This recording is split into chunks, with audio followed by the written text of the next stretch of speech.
కట్టాలి. నువ్వు ప్రకటిస్తే కదా.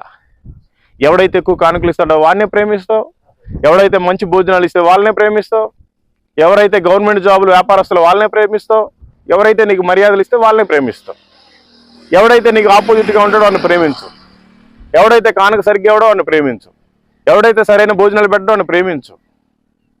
అంటే నువ్వు తప్పు చేసినా చూస్తూ ఉండాలి. ఎవరైతే ప్రశ్నిస్తారో వాళ్ళని తీసి పక్కన పెట్టేస్తావు, ఎవరైతే పాటలు బాగా పాడతారో వాళ్ళని తీసి పక్కన పెట్టేస్తావు, ఎవరైతే ఆరాధన జరిగిస్తారో వాళ్ళని తీసి పక్కన పెట్టేస్తావు.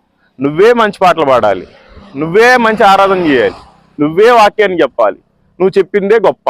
దయచేసి తెలుసుకోండి, ఈ లోకం శాశ్వతం కాదు. ఏ రోజు చివరి రోజు తెలియదు. నీ సంఘము నువ్వు సిద్ధంగా ఉన్నావా? పాస్టర్లకి ఇది హెచ్చరిక. నువ్వు ఒక్కడే ఉంటే సరిపోదు, సంఘం నీకు అప్పచెప్పాడు దేవుడు.